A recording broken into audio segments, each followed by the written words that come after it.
ಫುಟ್ಪಾತನ್ನು ತೆರವು ಮಾಡೋದ್ರ ಬಿಟ್ಟು ಬೀದಿ ಬದಿ ವ್ಯಾಪಾರಿಗಳನ್ನು ಹೆಚ್ಚು ತೆರವನ್ನು ಮಾಡ್ತಾ ಇರೋವಂಥದ್ದನ್ನು ಇವತ್ತು ನಾವು ನೋಡ್ತಾ ಇದ್ದೀವಿ.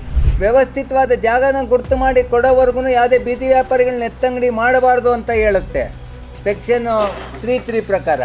2 ಲಕ್ಷ ಜನ ಬೀದಿ ವ್ಯಾಪಾರಿಗಳಿದ್ದಾರೆ, ಅದರಲ್ಲಿ ಬರೀ 27 ಜನಕ್ಕೆ ಮಾತ್ರ ID ಕಾರ್ಡ್ ಆಗಿದೆ ಅಂತ ಎಲ್ಲ ಹೇಳ್ತಾರೆ. ಸಚಿವರಾಗಿರ್ಬೋದು, CM ಆಗಿರ್ಬೋದು, ಡಿಪ್ಟಿ CM ಅವರು ಹೇಳ್ತಾರೆ.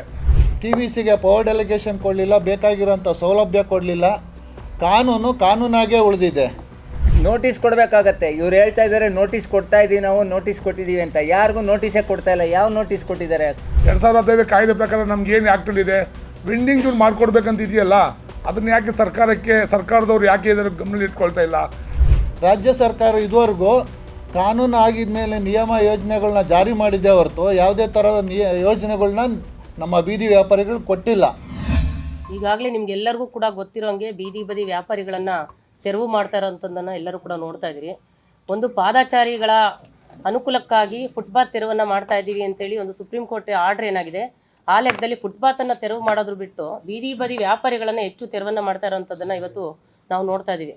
ನಮಗೂ ಕೂಡ ಇವತ್ತೇನು ಫುಟ್ಪಾತ್ ತೆರವು ಮಾಡಬೇಕು ಅಂತೇಳಿ ಸುಪ್ರೀಂ ಕೋರ್ಟ್ ಆರ್ಡರ್ ಆಗಿದೆಯೋ, ಅದೇ ರೀತಿ 2014ರಲ್ಲಿ ನಮಗೂ ಕೂಡ ಬೀದಿ ಬದಿ ವ್ಯಾಪಾರಿಗಳ ಜೀವನ ಸಂರಕ್ಷಣಾ ಕಾಯ್ದೆ ಕೂಡ ಆಗಿದೆ.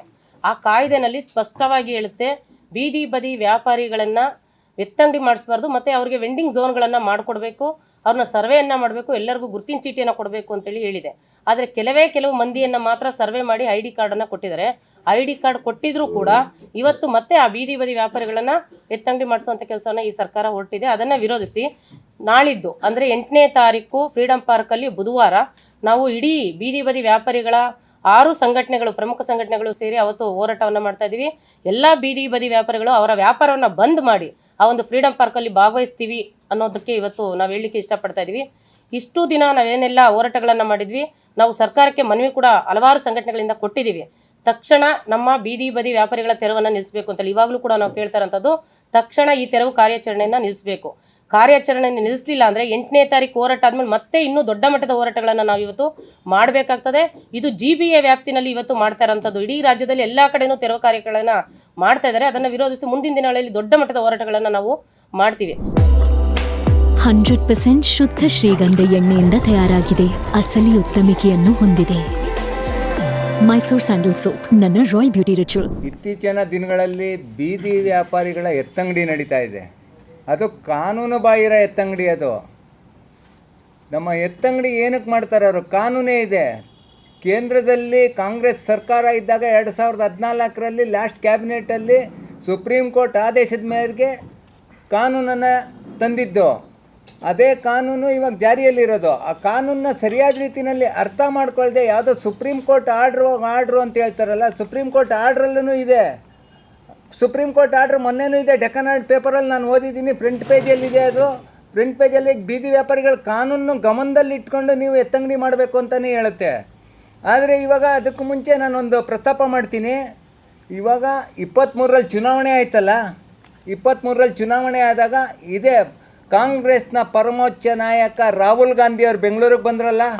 ಬೆಂಗಳೂರಿಗೆ ಬಂದಾಗ ಅವರು ನಮ್ಮ ಬೀದಿ ವ್ಯಾಪಾರಿಗಳ ಜೊತೆ ಸಂವಾದ ಮಾಡಿದ್ರು.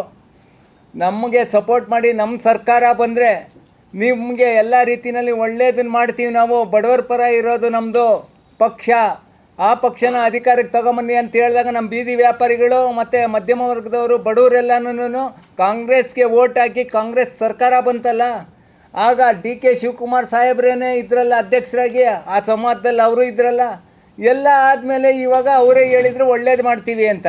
ಇವಾಗ ನಮ್ಮ ಎತ್ತಂಗಡಿ ನಡೀತಾ ಇದೆಯಲ್ಲ, ಇದ್ರ ಬಗ್ಗೆ ನಮ್ಮ ರಾಹುಲ್ ಗಾಂಧಿ ಅವರೇ ಸ್ಪಷ್ಟನೆ ಕೊಡಬೇಕು. ಕಾಂಗ್ರೆಸ್ ಸರ್ಕಾರ ಕರ್ನಾಟಕ ರಾಜ್ಯದಲ್ಲಿದೆ, ಯಾಕೆ ಈ ರೀತಿ ಬೀದಿ ವ್ಯಾಪಾರಿಗಳನ್ನ ಎತ್ತಂಗಡಿ ಮಾಡ್ತಾ ಇದ್ದೀರಾ, ಅದ್ರ ಬಗ್ಗೆ ಬೀದಿ ವ್ಯಾಪಾರಿಗಳಿಗೆ ಏನು ಮಾಡಿಕೊಡ್ತೀರಾ ಅನ್ನೋದನ್ನು ಹೇಳೋದನ್ನು ರಾಹುಲ್ ಗಾಂಧಿಯವರೇ ಹೇಳಬೇಕು ಅಂತ ನಾವು ಈ ಸಂದರ್ಭದಲ್ಲಿ ನಾನು ಒತ್ತಾಯ ಮಾಡ್ತೀನಿ, ಜಂಟಿ ಹೋರಾಟ ಸಮಿತಿಯ ಮೂಲಕ.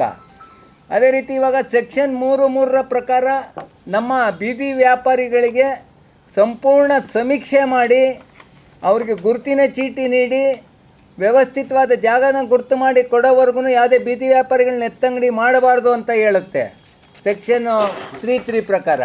ಅದೇ ರೀತಿ ಸೆಕ್ಷನ್ 18(1) ಪ್ರಕಾರ ವೆಂಡಿಂಗ್ ಝೋನ್ಗಳನ್ನ ಗುರುತಿಸಿ TVC ಮೂಲಕ ಆಗಬೇಕದು. ಕಾನೂನು ಪ್ರಕಾರ ವೆಂಡಿಂಗ್ ಝೋನ್ನ ಗುರುತಿಸ್ಬೇಕು. ಅದು ಟೌನ್ ವೆಂಡಿಂಗ್ ಕಮಿಟಿ ಇದೆ, ಪಟ್ಟಣ ವ್ಯಾಪಾರ ಸಮಿತಿ. ಪಟ್ಟಣ ವ್ಯಾಪಾರ ಸಮಿತಿನಲ್ಲಿ ಚರ್ಚೆ ಆಗಿ ಯಾವ್ದು ವೆಂಡಿಂಗ್ ಝೋನು ಯಾವ್ದು ನೋ ವೆಂಡಿಂಗ್ ಝೋನು ಅಂತ ಗುರುತಿಸ್ಬೇಕು. ಅದೆಲ್ಲ ಮಾಡದೆ ಇವರು ಕಾನೂನು ಬಾಹಿರವಾಗಿ ಎತ್ತಂಗಡಿ ಮಾಡೋದನ್ನು ನಾವು ತೀವ್ರವಾಗಿ ವಿರೋಧಿಸ್ತೀವಿ. ಈ ಎತ್ತಂಗಡಿಯನ್ನು ಕೂಡಲೇ ನಿಲ್ಲಿಸಬೇಕು ಅನ್ನೋ ಒತ್ತಾಯನ ನಮ್ಮ ಜಂಟಿ ಹೋರಾಟ ಸಮಿತಿ ಮಾಡ್ತಾ ಇದೆ. ಸೆಕ್ಷನ್ 18(3) ಪ್ರಕಾರ ನಮಗೆ ನೋಟಿಸ್ ಕೊಡಬೇಕಾಗತ್ತೆ. ಇವ್ರು ಹೇಳ್ತಾ ಇದ್ದಾರೆ ನೋಟಿಸ್ ಕೊಡ್ತಾ ಇದ್ದೀವಿ, ನಾವು ನೋಟಿಸ್ ಕೊಟ್ಟಿದ್ದೀವಿ ಅಂತ. ಯಾರಿಗೂ ನೋಟಿಸೇ ಕೊಡ್ತಾ ಇಲ್ಲ. ಯಾವ ನೋಟಿಸ್ ಕೊಟ್ಟಿದ್ದಾರೆ?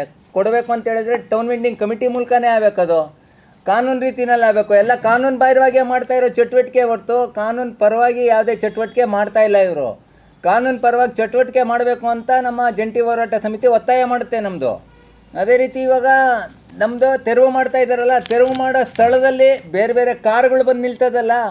ನಮ್ಮ ಬೀದಿ ವ್ಯಾಪಾರ ಮಾಡಿದ್ರೆ ಜನಕ್ಕೆ ತೊಂದರೆ ಆಗತ್ತೆ ಅಂತ ಹೇಳ್ತಾರಲ್ಲ, ಬೀದಿ ವ್ಯಾಪಾರದಿಂದ ಜನಕ್ಕೆ ತೊಂದರೆ ಏನೂ ಆಗ್ತಾಯಿಲ್ಲ. ಅದು ನಮ್ಮನ್ನು ಎತ್ತಂಗಡಿ ಮಾಡಿ ಶ್ರೀಮಂತ ವರ್ಗಕ್ಕೆ ಫ್ರೀಯಾಗಿ ಕಾರ್ ಪಾರ್ಕಿಂಗ್ ಮಾಡೋ ವ್ಯವಸ್ಥೆ ಮಾಡ್ತಾ ಇದೆ.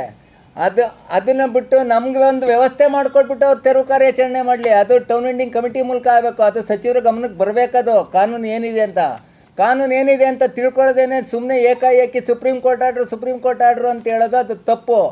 ಇನ್ನು ಇವರೊಬ್ಬರು ಪ್ರಸ್ತಾಪ ಮಾಡಿದ್ರಲ್ಲ ಸಚಿವರು, 300 ಜನ ಸತ್ತಿದ್ದಾರೆ ಅಂತ. 300 ಜನ ಸತ್ತಿರೋದು ನಮ್ಮ ಬೀದಿ ವ್ಯಾಪಾರಿಗಳಿಂದಲ್ಲ, ರಸ್ತೆ ಸರಿ ಇಲ್ಲದೆ ಇರೋದ್ರಿಂದ, ರಸ್ತೆ ದಾಟುವಾಗ ಸತ್ತಿರೋದು. ನಮ್ಮ ಬೀದಿ ವ್ಯಾಪಾರಿ ಸತ್ತಿರೋದು, ವ್ಯಾಪಾರದಿಂದ ಸತ್ತಿರೋದು ಅಂತ ಎಲ್ಲೂ ಅವ್ರು ಪ್ರೂವ್ ಮಾಡೋಕ್ಕಾಗಿಲ್ಲ. ಅದು ಸುಮ್ಮನೆ ನಮ್ಮ ಮೇಲೆ ಅಪವಾದ ಹೊರಿಸ್ತಾ ಇದ್ದಾರೆ. ನಮ್ಮ ಬೀದಿ ವ್ಯಾಪಾರಿಗಳು ಹಾಗೂ ಸಾರ್ವಜನಿಕರು ಒಟ್ಟಾಗಿ ನಾವು ಮಾಡ್ಕೊಂಡು ಹೋಗ್ತಾ ಇದ್ದಿದ್ದು ವ್ಯಾಪಾರ ಇದು. ಆದರೆ ಅದನ್ನು ಕಾನೂನು ಬಾಹಿರವಾಗಿ ಎತ್ತಂಗಡಿ ಮಾಡ್ತಾ ಇದ್ದಾರೆ. ಇದನ್ನು ಕೂಡಲೇ ನಿಲ್ಲಿಸಬೇಕು ಅನ್ನೋ ಒತ್ತಾಯನೂ ನಾವು ಜಂಟಿ ಹೋರಾಟ ಸಮಿತಿ ಮೂಲಕ ಮಾಡ್ತಾ ಇದ್ದೀವಿ. ಇವತ್ತು ನಾವೇನು ಇಲ್ಲಿ ಸುದ್ದಿಗೋಷ್ಠಿ ಮಾಡೋಕ್ಕೆ ಬಂದಿದ್ದೀವಿ, ಎಲ್ಲರೂ ಬೀದಿ ವ್ಯಾಪಾರಿಗಳು, ಎಲ್ಲರೂ ವ್ಯಾಪಾರ ಮಾಡಿಕೊಂಡು ಜೀವನ ಮಾಡೋಂಥವ್ರು. ನಾವು ಯಾರು ಇಲ್ಲಿ ದೊಡ್ಡ ದೊಡ್ಡ ಲೀಡರ್ಸು, ದೊಡ್ಡ ದೊಡ್ಡ ಪಾರ್ಟಿಯವರು ಯಾರೂ ಇಲ್ಲ. ನಮ್ಮದು ಟಿ ವಿ ಸಿಲ್ ಗೆದ್ದಿರ್ತೀವಿ, ಟಿ ವಿ ಸಿಲ್ ಕೆಲಸ ಮಾಡೋಂಥವ್ರು. ಇವತ್ತು ನಾವಿಲ್ಲಿ ಒಂದು ಪ್ರೆಸ್ ಮೀಟ್ ಕೊಡೋಕ್ಕೆ ಬಂದಿದ್ದೀವಿ. ಇದರಲ್ಲಿ ಯಾವುದೋ ಪಾರ್ಟಿ ಬಗ್ಗೆನೋ ಮತ್ತೊಂದು ಬಗ್ಗೆನೋ ಮಾತಾಡೋಕ್ಕೆ ಇಲ್ಲಿ ಬಂದಿಲ್ಲ. ನಮ್ಮದು ಹಲವು ಏನಿದೆ ಇವತ್ತಂದರೆ ವ್ಯಾಪಾರಿಗಳಿಗೆ ತೊಂದರೆ ಆಗಿದೆ. ಎಲ್ಲರೂ ಅವ್ರು ಗೋಲ್ಡ್ ಕೇಳೋಕ್ಕೆ ಆಗ್ತಾಯಿಲ್ಲ. ಸರ್ ನೀವೇನಾದರೂ ಒಂದು ಮಾಡಿ ಅನ್ನೋ ಟೈಮಲ್ಲಿ ನಾವು ಇವತ್ತು ಈ ಪ್ರೆಸ್ ಮೀಟ್ ಕೊಡೋಕ್ಕೆ ಅಥವಾ ನಾವು ಹೋರಾಟ ಮಾಡೋಕ್ಕೆ ಮುಂದೆ ಆಗ್ತಾ ಇರೋಂಥ ಕೆಲಸ ಇವತ್ತು ಮಾಡ್ತಾಯಿದ್ದೀವಿ. ಇವತ್ತು ಏನಾಗಿದೆ ಅಂದರೆ ಬೀದಿ ವ್ಯಾಪಾರಿಗಳದ್ದು ID ಕಾರ್ಡ್ದೇ ದೊಡ್ಡ ಇಶ್ಯೂ ಮಾಡಿದ್ರು ಸರ್ಕಾರ, ಅದನ್ನೇ ವಿಫಲ ಆದರು GBA ಅಥವಾ BBMP ಅಧಿಕಾರಿಗಳು. ID ಕಾರ್ಡ್ ಕೊಡೋದಕ್ಕೆ ಒಂದು ಸರ್ವೆ ಮಾಡೋದಕ್ಕೆ 6 ತಿಂಗಳು 1 ವರ್ಷ ಮಾಡ್ತಾರೆ. ಅದನ್ನು ಮಾಡಿಕೊಡೋಕ್ಕೆ 1 ವರ್ಷ 1.5 ವರ್ಷ ಮಾಡ್ತಾರೆ. ಅದು ಡಿಸ್ಟ್ರಿಬ್ಯೂಟ್ ಮಾಡೋಕ್ಕೆ 1 ವರ್ಷ ಮಾಡ್ತಾರೆ. ಮತ್ತು ಇನ್ನೊಬ್ರು ಯಾರೋ ಹೋಗಿ ಕೋರ್ಟು ಕೇಸ್ ಅಂತ ಹೋಗ್ತಾರೆ, ಅದೊಂದು 6 ತಿಂಗಳು. ಇದರಲ್ಲಿ 2 ವರ್ಷ ಕಳೆದೋಯ್ತು. TVC ಎಲೆಕ್ಷನ್ ಯಾವಾಗ ಮಾಡ್ತಾರೆ ಇವರು? ಮತ್ತು ಕಾನೂನು ಪ್ರಕಾರ ವರ್ಷಕ್ಕೊಂದು ಸರಿ 6 ತಿಂಗಳು ಅದನ್ನು ರಿಪೀಟ್ ಮಾಡ್ಬೋದಿತ್ತು. ಆದರೆ ಒಂದು ಸರಿ ಮಾಡೋದಕ್ಕೆ ಇವರು 2 ವರ್ಷ 3 ವರ್ಷ ತಗೊಳ್ತಾರೆ. ಇದು ಸರ್ಕಾರ ವಿಫಲ ಆಗಿಲ್ವಾ? ಅಥವಾ ಇದಕ್ಕೆ ಬೆಂಗಳೂರು ಸಚಿವರಿಗೆ ಇದು ಗಮನಕ್ಕೆ ತರಲಿಲ್ವಾ? ಇವರು ಬೆಂಗಳೂರು ನಮ್ಮ ಯಾವುದು GBA ಅಧಿಕಾರಿಗಳಿದ್ರೆ ಅವರು ಅದ್ರ ಬಗ್ಗೆ ಯಾರು ಕೇಳೋದಿರಲಿಲ್ಲ ನಮ್ಮ ಸಚಿವರು. ಬೀದಿ ವ್ಯಾಪಾರಿಗಳ ಬಗ್ಗೆ ಏನಾಗಿದೆ, ಇದು ಕಾರ್ಡ್ ಬಗ್ಗೆ ಏನು ಇಶ್ಯೂ ಇದೆ, ಇವತ್ತು ಎಷ್ಟು ಬೀದಿ ವ್ಯಾಪಾರಿಗಳು ಬೆಂಗಳೂರಲ್ಲಿದ್ದಾರೆ? 2 ಲಕ್ಷ ಜನ ಬೀದಿ ವ್ಯಾಪಾರಿಗಳಿದ್ದಾರೆ. ಅದರಲ್ಲಿ ಬರೀ 27 ಜನಕ್ಕೆ ಮಾತ್ರ ID ಕಾರ್ಡ್ ಆಗಿದೆ ಅಂತ ಎಲ್ಲ ಹೇಳ್ತಾರೆ. ಸಚಿವರಾಗಿರ್ಬೋದು, CM ಆಗಿರ್ಬೋದು, ಡಿಪ್ಟಿ CM ಅವರು ಹೇಳ್ತಾರೆ. ಯಾಕೆ ಸರ್ಕಾರಕ್ಕೆ ಇವರು ಮನವಿ ಮಾಡಬಾರ್ದು? ಯಾಕೆ ಕೆಲಸ ಕೊಡಬಾರ್ದು ಇವ್ರಿಗೆ? ಈ ಬೀದಿ ವ್ಯಾಪಾರಿ ಜನ ಇದರಲ್ಲಿ ಯಾಕೆ ಏನಾಗಿದೆ ಅಂತ ಅದ್ರ ಬಗ್ಗೆ ಮಾಹಿತಿ ಯಾಕೆ ಇವ್ರು ತೊಗೊಂಡಿಲ್ಲ? ನಮ್ಮದು ಇದು ದೊಡ್ಡ ಮಟ್ಟದಲ್ಲಿ ಇದು ಒಂದು ಉದ್ದೇಶ ಇದೆ, ಬೀದಿ ವ್ಯಾಪಾರಿಗಳಿಗೆ ಅನ್ಯಾಯ ಆಗಿದೆ ಅಂತ, ವಿಫಲ ಆಗಿದೆ ಸರ್ಕಾರ ಅಂತಲೂ ನಾನು ಹೇಳಕ್ಕೆ ಬಯಸ್ತೀನಿ. ಇನ್ನೊಂದು ಏನೇನೆಂದರೆ ಇವತ್ತು ನಮಗೆ ಸತತವಾಗಿ ಬೀದಿ ವ್ಯಾಪಾರಿಗಳ ಕಿರುಕುಳ ನಿಲ್ತಾ ಇಲ್ಲ. ಯಾವುದೇ ಸರ್ಕಾರ ಬಂದ್ರೂ ಎತ್ತಂಗಡಿ ಅನ್ನೋದು ದೊಡ್ಡ ಇವ್ರದ್ದು ಅಸ್ತ್ರ ಇಟ್ಕೊಳ್ತಾರೆ. ಎಲ್ಲ ರೋಡ್ಗಳಲ್ಲಿ ಇಟ್ಕೊಳ್ಬಾರ್ದು, ಫುಟ್ಪಾತಲ್ಲಿ ಇಟ್ಕೋಬಾರ್ದು ಅಂತ. ಫುಟ್ಪಾತಲ್ಲಿ ಇಟ್ಕೋಬಾರ್ದು ಅಂತ ಇವ್ರಿಗೆ ಕಾಯ್ದೆ ಇದೆ. ಅವಾಗ ನಮಗೆ ಕಾಯ್ದೆ ಇಲ್ವಾ? 2015 ಕಾಯ್ದೆ ಪ್ರಕಾರ ನಮಗೇನು ಆ್ಯಕ್ಟಲ್ಲಿದೆ, ವೆಂಡಿಂಗ್ ಝೋನ್ ಮಾಡಿಕೊಡ್ಬೇಕಂತ ಇದೆಯಲ್ಲ, ಅದನ್ನು ಯಾಕೆ ಸರ್ಕಾರದವ್ರು ಯಾಕೆ ಇದರ ಗಮನದಲ್ಲಿ ಇಟ್ಕೊಳ್ತಾ ಇಲ್ಲ? ವ್ಯಾಪಾರಿಗಳಂದರೆ ಏನು ಅಷ್ಟು ಕೇವಲ ಒಂದು ಅಜ್ಜಿನೂ 80 ವರ್ಷ 90 ವರ್ಷ ಒಂದು ಅಜ್ಜಿ ತಾತ ವ್ಯಾಪಾರ ಮಾಡ್ತಾರೆ. ಇವತ್ತು ಆನ್ಲೈನ್ ಬಿಸ್ನೆಸ್ ಬಂದಿದೆ, ಅದನ್ನು ವ್ಯಾಪಾರ ಮಾಡೋಕ್ಕೆ ಆಗ್ದಿರೋ ಇವತ್ತು ಕಷ್ಟಪಟ್ಟು ತರಕಾರಿ ಹಣ್ಣು ಮಾರೋರು ತುಂಬ ಕಷ್ಟದಲ್ಲಿದ್ದಾರೆ ಇವತ್ತು. ಆದರೂ ಅವ್ರನ್ನೂ ಕೂಡ ಲೆಕ್ಕಿಸಿದ್ರೆ ಯಾರೋ ವಯಸ್ಸಾಗಿರೋರು ಇದಕ್ಕೇನು ಪರಿಹಾರ ವ್ಯಕ್ತಿ ಏನೂ ಮಾಡ್ತಾಯಿಲ್ಲ. ಏಕಾಏಕಿ ವ್ಯಾಪಾರಿಗಳನ್ನ JCB ಮುಖಾಂತರ, ಯಂತ್ರಗಳ ಮುಖಾಂತರ ಇವತ್ತು ಎತ್ತಂಗಡಿ ಮಾಡುವಂಥ ಕೆಲಸ ಸರ್ಕಾರ ಮಾಡ್ತಾ ಇದೆ. ನಮಗೆ ಕಾಯ್ದೆ ಆಗಿ 2014 ರಾಷ್ಟ್ರೀಯ ಕಾಯ್ದೆ ಆಗಿ 2014 ಆಯಿತು. ಅದೇ ರೀತಿ ಕಾಯ್ದೆನ ಜಾರಿ ಮಾಡೋದಕ್ಕೆ ಇದೇ ಥರ ಸಂಘಟನೆಗಳು ಹೋರಾಟ ಮಾಡಿ 5 ವರ್ಷ 10 ವರ್ಷ ಆಯಿತು. ಆಗ ನಮ್ಮ ಒತ್ತಡಕ್ಕೆ ಮಣಿದು 2019-20 ರಾಜ್ಯ ಸರ್ಕಾರ ಒಂದು ಯೋಜನೆ ನಿಯಮನ ರೂಪಿಸ್ತು. ಆ ಟೈಮಲ್ಲಿ ಒಂದು TVCನೂ ಮಾಡ್ತು, ಬೀದಿ ವ್ಯಾಪಾರಿಗಳಿಗೆ ಒಂದು TVCನೂ ಮಾಡ್ತು, TVCಗೆ ಒಂದು ಎಲೆಕ್ಷನ್ನು ಮಾಡ್ತು, ಬಾಡಿನೂ ಎನ್ಕರೇಜ್ ಮಾಡ್ತು. ಆದರೆ ಅದನ್ನು ಮಾತ್ರ ಯಾವುದೇ ರೀತಿಯಲ್ಲಿ ಅದನ್ನು ಕಾರ್ಯಗತಕ್ಕೆ ಮಾಡಲಿಲ್ಲ. TVCಗೆ ಪವರ್ ಡೆಲಿಗೇಷನ್ ಕೊಡಲಿಲ್ಲ, ಬೇಕಾಗಿರೋಂಥ ಸೌಲಭ್ಯ ಕೊಡಲಿಲ್ಲ. ಕಾನೂನಾಗೇ ಉಳಿದಿದೆ. ಈಗ TVCಗೆ ಒಂದು ಪವರ್ ಡೆಲಿಗೇಷನ್ನೇ ಇಲ್ಲ. ಇವತ್ತು TVC ಇದ್ರೂ ಸತ್ತೋಗುಟ ಆಗಿದೆ, ಅದನ್ನು ಯಾರೂ ಕೇಳೋರಿಲ್ಲ. ಆಗ 5 ವರ್ಷ ಆದಮೇಲೆ ಅದನ್ನು ಎಲೆಕ್ಷನ್ ಮಾಡಬೇಕಾಗಿತ್ತು. ಎಲೆಕ್ಷನ್ ಮಾಡೋದಕ್ಕೆ ಕೂಡ ನಮ್ಮಲ್ಲಿ ಫಂಡ್ ಇಲ್ಲ ಅಂತ ಹೇಳ್ತಾರೆ. ರಾಜ್ಯ ಸರ್ಕಾರ ಇದುವರೆಗೂ ಕಾನೂನು ಆಗಿದ ಮೇಲೆ ನಿಯಮ ಯೋಜನೆಗಳನ್ನ ಜಾರಿ ಮಾಡಿದ್ದೇ ಹೊರತು ಯಾವುದೇ ಥರದ ಯೋಜನೆಗಳನ್ನ ನಮ್ಮ ಬೀದಿ ವ್ಯಾಪಾರಿಗಳು ಕೊಟ್ಟಿಲ್ಲ. ಯೋಜನೆ ಕೊಡ್ತಿದ್ರೆ ಹೋಗಲಿ, ಅವರಿಗೆ ಜೀವನ ಮಾಡೋದಕ್ಕೆ, ಜೀವನೋಪಾಯಕ್ಕೆ ಅವರು ವ್ಯಾಪಾರ ಮಾಡ್ತಾಯಿದ್ದಾರೆ. ಅವ್ರನ್ನ ನೆಮ್ಮದಿಯಾಗಿ ವ್ಯಾಪಾರ ಮಾಡೋದಕ್ಕಾದ್ರೂ ಬಿಟ್ಟಿದ್ದಾರಾ? ಅದು ಇಲ್ಲ.